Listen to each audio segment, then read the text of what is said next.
E a gente recebe hoje aqui no Tá Liberado Podcast Tainara Faria. Tainara Faria, que é vereadora em Araraquara pelo PT, reeleita com 1.838 votos, sendo a vereadora mais votada da cidade nas eleições de 2020. É importante lembrar que nas eleições de 2016, Tainara foi a primeira mulher a mais jovem a assumir a cadeira na Câmara Municipal e a primeira negra a assumir o cargo. E hoje a gente vai falar com ela aqui no Tá Liberado Podcast. Tainara, muito obrigado por ter aceito o meu convite. É uma honra ter ter você aqui no Tá Liberado Podcast. Muito obrigada, Arthur, meu querido amigo, estimado. Olá, pessoal do Tá Liberado Podcast. Muita honra estar aqui dividindo esse espaço com vocês para que a gente possa trocar ideias bacanas sobre a vida cotidiana. Obrigada, Arthur. Eu quem agradeço. Bom, primeiro eu vou começar falando uma pergunta que eu acho que muita gente deve fazer para você, mas é uma pergunta essencial. De onde surgiu essa tua vontade de entrar na política? Quando você começou, você que é advogada, pós-graduada em Direito Constitucional com extensão em Economia, para deixar aqui bem claro, de onde surgiu essa sua vontade de entrar na política? Como foi e quando você decidiu? Essa pergunta é muito boa e realmente eu escuto ela quase todos os dias. Hoje já ouvi e agora é a segunda vez que gosto muito de falar como foi a minha inserção na política. Em 2008, eu participei do primeiro comício onde vi uma mulher candidata a prefeita. E por que participei? Porque a minha mãe era cabo eleitoral, então ela não tinha com quem deixar a mim e os meus irmãos e ela levava a gente junto para trabalhar com ela. Mas não para trabalhar, gente, para ficar com ela enquanto ela trabalhava, que fique bem claro isso. E aí, acompanhando o comício político, né, eu pude ver essa primeira mulher candidata a prefeita e falei, puxa vida, né, nós mulheres podemos. Porém, ainda com 13 anos, não foi a minha inserção. Mais tarde, nas aulas de sociologia, acompanhando as questões cotidianas, pude perceber a importância da política na vida das pessoas. Aí sim, comecei a frequentar mais as discussões do Partido dos Trabalhadores e comecei a ser cabo eleitoral também. Em 2014, eu estava cansada de ser cabo eleitoral de pessoas que muitas vezes não vinham atender os interesses os quais hoje eu defendo, então decidi me lançar candidata em 2016.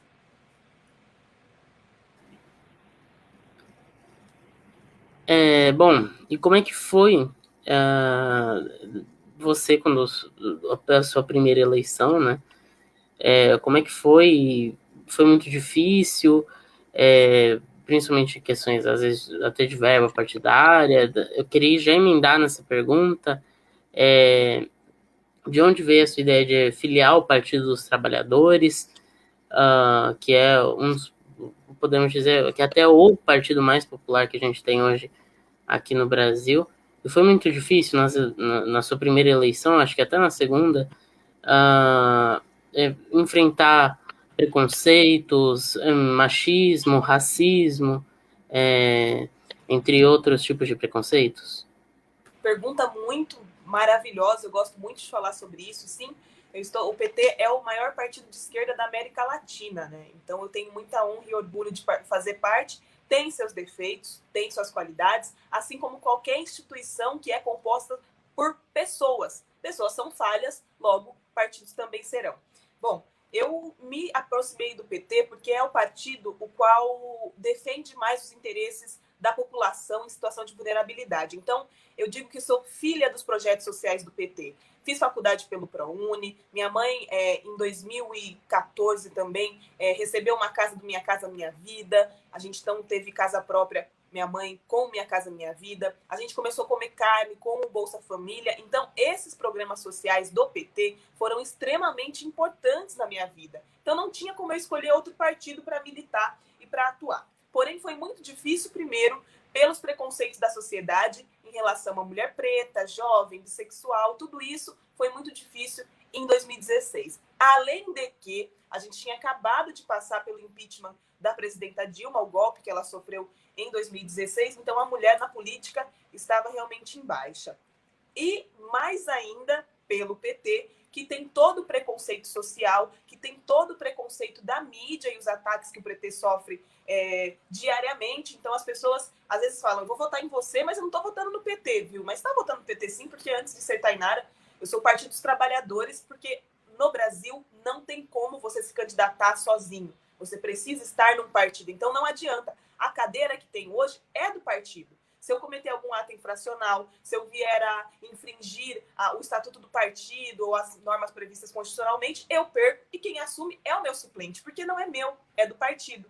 Tanto é que a gente é eleito pelo coeficiente eleitoral, né? Se o partido atinge o coeficiente, nós conseguimos uma cadeira. Se ele atinge de novo e assim sucessivamente. Então foi uma campanha muito difícil pelos preconceitos da sociedade, racial, contra LGBTs, contra mulheres e também pelo preconceito contra o Partido dos Trabalhadores.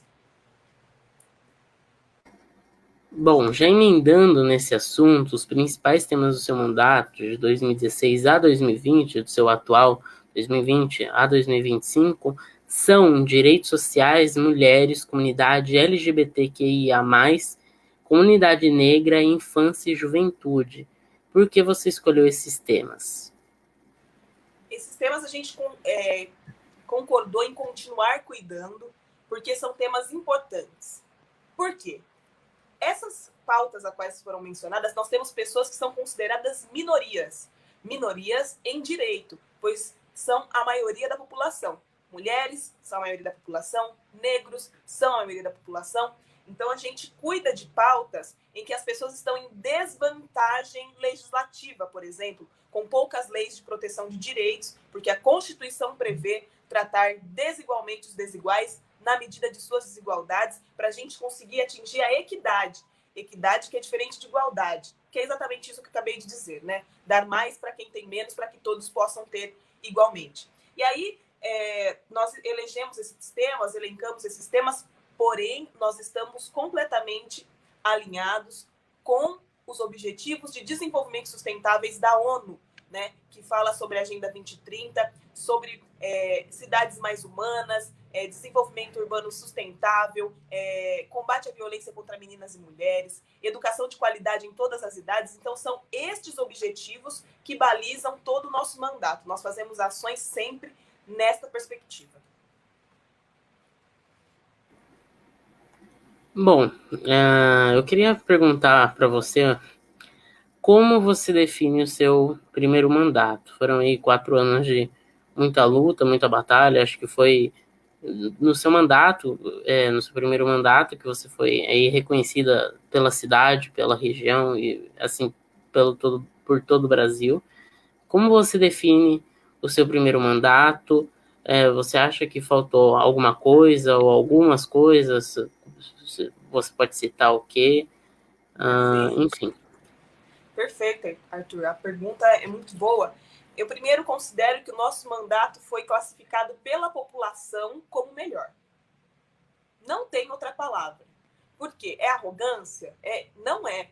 Nós tínhamos mais de 400 candidatos e Araraquara nos colocou em primeiro lugar porque entendeu que o nosso mandato foi importante, foi relevante, né, e teve ações positivas. Como a Tainara define o nosso primeiro mandato? Um mandato de um processo muito intenso de amadurecimento, porque eu ganhei as eleições com 20 anos, assumi a Câmara com 21 anos, muito jovem, sem nenhum parente político, ninguém me ensinou a fazer política, nós aprendemos na raça, no dia a dia. Então, eu classifico o nosso primeiro mandato como um período de extremo aprendizado, né, de muita produção e muito trabalho. Nós trouxemos nos 4 primeiros anos, né, nos 4 anos de mandato, mais de 3 milhões em emendas para saúde, educação, cultura, economia criativa e solidária. Nós conseguimos construir um posto de saúde com emenda parlamentar, nós reformamos um CR, agora nós conseguimos verbas para reformar a Casa da Cultura. Então, o nosso primeiro mandato, ele foi um mandato de intenso aprendizado, de muito trabalho, e tudo aquilo que faltou, ou foi por falha minha, imaturidade política, meus erros pessoais, ou também pelas limitações de legislar. O vereador pode muito pouco, o vereador tem muitas limitações, ele não pode onerar o poder público, o vereador ele não pode criar leis, por exemplo, sobre trânsito, não pode fazer uma série de coisas. Então, dentro daquilo que nós tínhamos instrumento para fazer, fizemos. Faltou, e nós vamos concluir agora junto com a população. Bom, vamos falar um pouco então, também, que um assunto que tem a ver com o seu mandato, que é a pandemia, que a gente estava até falando um pouco antes da gravação do podcast. A pandemia afetou tudo e a todos, já há um ano, quase um ano e um mês, a gente está com a pandemia do coronavírus. O que isso mudou, a pandemia, o que a pandemia mudou na forma de fazer o mandato, porque na minha visão o seu mandato principalmente foi muito conhecido, na minha visão, por você ir até os bairros, ir até a casa das pessoas, realmente um mandato com a comunidade presente, principalmente com a periferia. Como é que está sendo isso com todas as restrições? Araraquara recentemente sofreu muito com a pandemia, os nossos leitos de UTI ainda são praticamente muito poucos. O Brasil inteiro, principalmente o estado de São Paulo, está um caos agora na pandemia. Como que tá ser vereadora aí na pandemia e não tá podendo ir nas casas, e até na hora da Câmara de atender as pessoas, enfim, acho que você conseguiu entender. Não, perfeitamente, Arthur. Eu coloco que é muito difícil para mim, pessoalmente, não ter contato com a população, contato físico, do abraço, do aperto de mão, do olho no olho. Isso para mim faz muita diferença. Eu criei uma casca grossa, eu tô achando até que eu tô muito secona, mas eu amo estar perto das pessoas, eu amo ver as pessoas, eu gosto. E elas sabem disso, elas sentem isso. Se fosse diferente, não teríamos tido o resultado que tivemos. Apesar de eu ter essa postura meio sargentona. Mas, Arthur, eu acredito que a gente tenha conseguido atingir o nosso grande objetivo do primeiro mandato também, que era conseguir colocar a população muito próxima a nós. Então, a população sabe onde nos encontrar e nos encontra, e nos procura. Nós provocamos isso a todo momento. Então, o WhatsApp do mandato pipoca o dia inteiro, as pessoas mandam a demanda, olha, a luz aqui do poste está apagada, o buraco está aqui está faltando alimento, preciso do remédio XYZ. O WhatsApp do mandato não para. Direct no Instagram, as pessoas falam comigo. Facebook, também pelo Messenger. São áudios que a gente recebe diariamente. E a Câmara hoje está fechada para a população. Mas se alguém bate na porta e o nosso mandato não parou de funcionar, o nosso gabinete não parou de funcionar, a gente sai fora da Câmara, fica no distanciamento social necessário e atende às necessidades da população. Então, por mais que esteja sendo muito difícil a gente não poder ir até a casa das pessoas, a gente não poder abraçar, a gente não poder tomar café, que eu adoro, todo mundo sabe que eu sou uma comilona, todo mundo me recebia nas casas com bolo, com tudo que eu como mesmo, graças a Deus. É difícil, mas a gente consegue ainda ter um link com a população, de muito diálogo, de muita escuta e de muita ação. Para você entender, nesse período de pandemia, nós conquistamos R$1 milhão. É uma emenda emergencial do deputado federal Carlos Zaratini para o combate ao Covid. Então, a gente não parou de trabalhar, não parou de responder às necessidades da população. E assim, a população se sente cada vez mais próxima da gente, mesmo estando distante. Reuniões online são limitadoras porque muita gente não tem acesso ao 4G, ao internet, ao Wi-Fi, e quando tem, não sabe mexer nesses instrumentos. Zoom, Google Meet, não sei o quê, mas pelo WhatsApp todo mundo fala, todo mundo conversa com a gente. Estamos fazendo ainda um bom mandato mesmo com pandemia. Bom, daqui a pouco a gente fala um pouco mais sobre o seu mandato, mas agora a gente vai falar um pouco sobre a atual situação da política nacional e estadual. Eu queria um pouco da sua opinião sobre a atual gestão, principalmente do governador João Dória, PSDB, e do presidente Jair Bolsonaro, que está sendo muito criticado em relação, não o governador de São Paulo, mas especificamente o presidente da República, em relação ao combate à pandemia do coronavírus. Ontem teve mudança na cadeira do ministro da Saúde, se não me engano foi a terceira ou quarta mudança, enfim. Bom, eu quero colocar primeiro que eu sou uma pessoa muito desconfiada de tudo, né? Então eu olho tudo com olhos muito clínicos para saber até onde vai a verdade e até onde é politicagem, porque infelizmente ainda temos. Nós vivemos num país com um presidente negacionista. O que é negacionista? O que isso significa, né? Ele nega a ciência, ele nega a existência da pandemia, e negando se não existe, não tem por que enfrentar. É uma gripezinha, chama a máscara de... esqueci a expressão que eles usam, mas enfim, a mordaça, uma coisa assim. Então, nós temos um governo que brinca com a vida da população brasileira. Hoje, nós fazemos um ano, hoje, dia 17/3, que eu estou gravando aqui esse podcast com vocês, para vocês saberem, né? Hoje, 17/3/2021, fazemos um ano de pandemia. Neste um ano, a pandemia, a gripezinha, matou mais do que a AIDS em mais de 38 anos. Isso é muito sério. Isso é muito grave.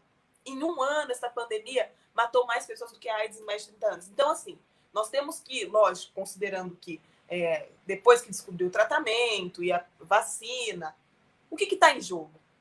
Nós não temos respeitado os outros países. Quando nós tínhamos que negociar a vacina, nós não negociamos. Agora quase não tem vacina no mercado. Nós temos um Brasil muito populoso, muitos habitantes. Nós precisamos de um grande número de vacinas. E o presidente Jair Bolsonaro brincou com a vida dos brasileiros, incentivando aglomerações, incentivando manifestações, negando a ciência, atacando os cientistas. Isso, para mim, é sim o chamado de um genocida, porque genocida é aquele que promove a morte em massa, pela omissão, pelo incentivo de usar cloroquina. Este presidente que foi eleito em 2018 por um acidente político da história, ele acaba ceifando mais de 270 mil vidas brasileiras. 270 mil vidas brasileiras. E a gente não pode normalizar a morte. Nós não podemos nos acomodar porque não tem um da nossa família, porque não tem um conhecido. Pois bem, colocado que Bolsonaro é um negacionista, é um genocida e gere muito mal o país nesse momento de pandemia, só o número de ministros que já passaram pela pasta mostra a falta de capacidade de gestão, porque ser gestor é ter coragem. Vamos falar de Dória. Dória é um político, né, que era empresário, jornalista, tem um outro trato com a imprensa, tem um outro trato com as pessoas e acredita na ciência. Tendo o Instituto Butantan no estado, cuidou e geriu muito bem do incentivo à criação e produção de insumos, a produção de vacinas. Então, o estado de São Paulo, ele saiu na frente, aprovando a Coronavac, aprovando a vacina do Brasil e mostrando que a ciência é importante e salva vidas. Mas, lógico, que eu penso que é de olho numa disputa eleitoral onde a polarização com o Bolsonaro seria importante, mostrar ser o avesso do Bolsonaro num cenário onde a gente ainda não tinha muitos líderes para concorrer em 22, mas isso eu acho que a gente fala depois. Essa é a minha visão do momento. É claro que a gente não pode prever o futuro, mas depois de vereadora, o que você pretende mais para o futuro? Continuar com a sua cadeira no Poder Legislativo de Araraquara? Você quer alcançar algo mais? Quais são seus desejos, seus sonhos dentro da sua carreira política? Perfeito, Arthur. Bom, eu sou uma serva do povo. Apesar de ser uma serva meio, né, respondona, né, eu sou meio difícil, eu sou uma serva do povo. Então, eu acredito que é o povo que vai me dar esse direcionamento. Não adianta eu querer, né, e a urna dizer não, você não vai.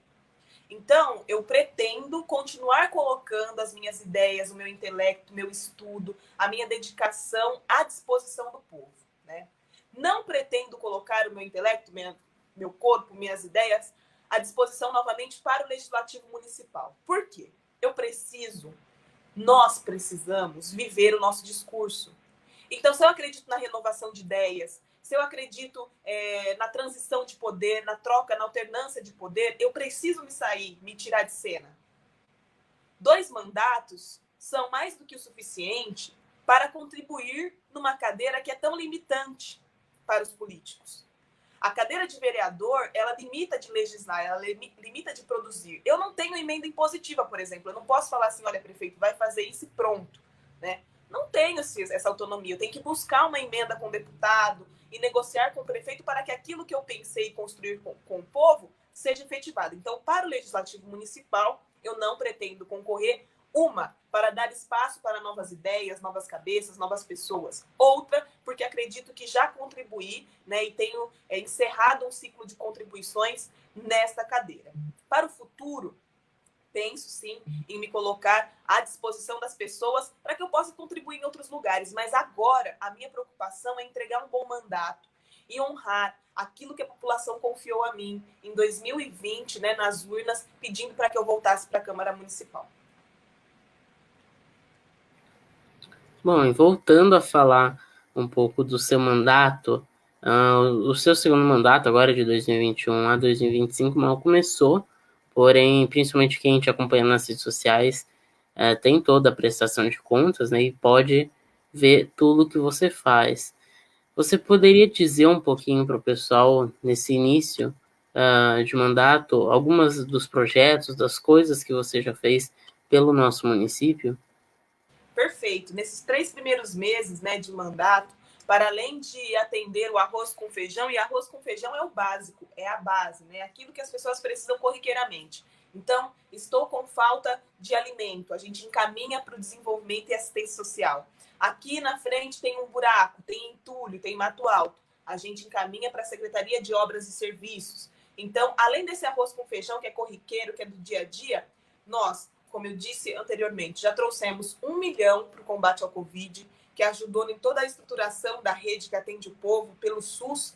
O SUS é o nosso sistema único de saúde, universal e gratuito, para o mais pobre, para o mais rico, para todo mundo. Defendo o SUS até meu último dia de vida. Então, além de conquistar este 1 milhão nesses 3 primeiros meses, agora acabamos de consolidar uma emenda de 100 mil também para a reforma da Casa da Cultura. Nós também estamos em vias de colocar em prática a Feira Livre do Produtor Rural, que vai acontecer em frente ao Palacete das Rosas, aqui em Araraquara, para que as pessoas do centro, sim, tenham acesso à alimentação de qualidade, sem agrotóxicos, mas também para os feirantes terem mais um lugar para vender seus produtos, já que a pandemia limitou muito as vendas. Então, é uma via de mão dupla que vai favorecer todo mundo. Nós estamos colocando em prática o nosso projeto de inserção do egresso do sistema prisional, né, fazendo todo o decreto que vai colocar ele na rua, e nós temos também um projeto colocado agora com outras vereadoras de proteção da mulher, de um protocolo de atendimento à mulher vítima de violência, de uma rede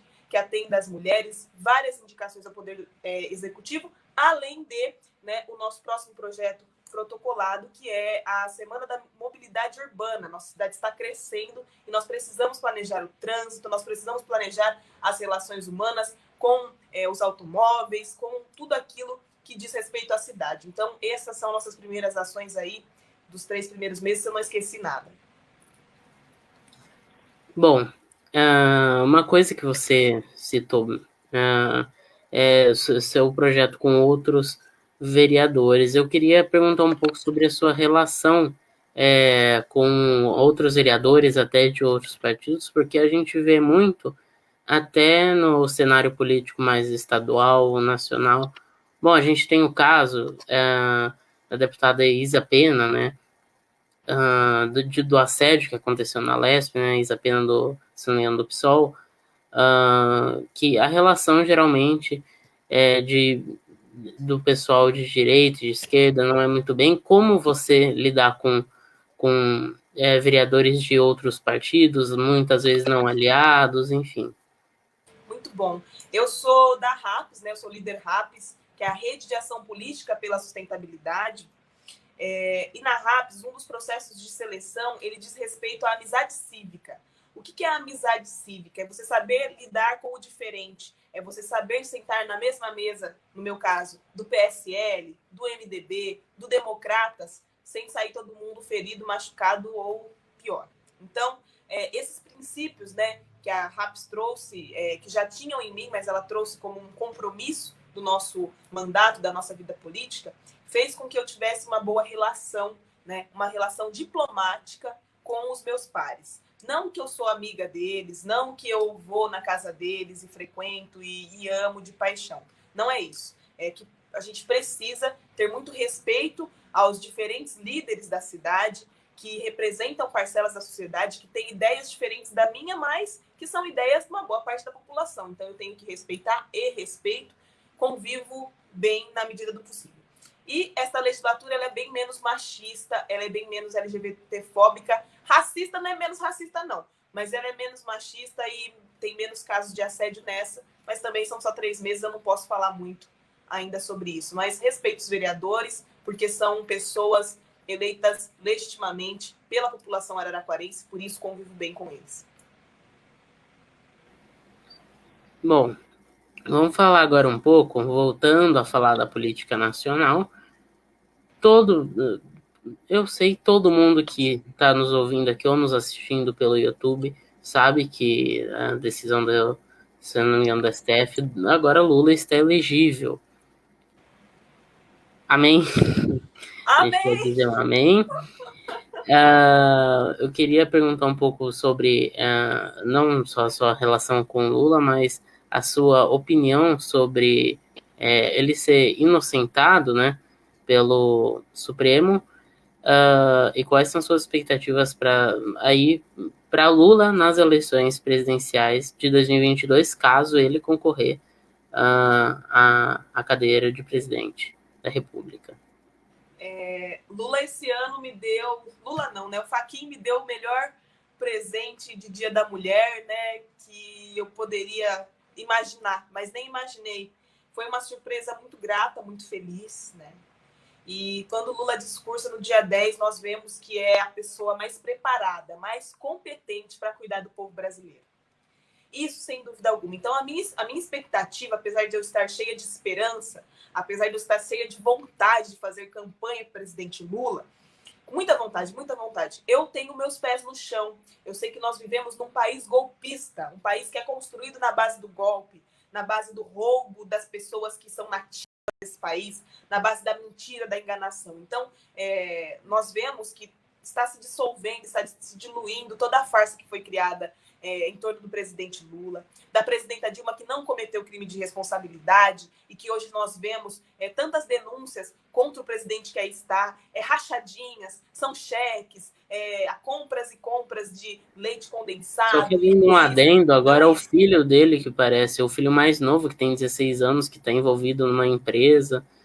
Um grande empreendedor, né? Com 16 anos, aquele... Olha, eu não quero entrar para o âmbito pessoal da disputa, mas é outro que compra uma mansão de 6 milhões em Brasília, dando um sinal que quer fincar raízes lá, e nós não permitiremos. Então, nós estamos num ambiente onde nós vemos um estadista dizendo: use máscara, usem álcool em gel, vacinem-se, se protejam.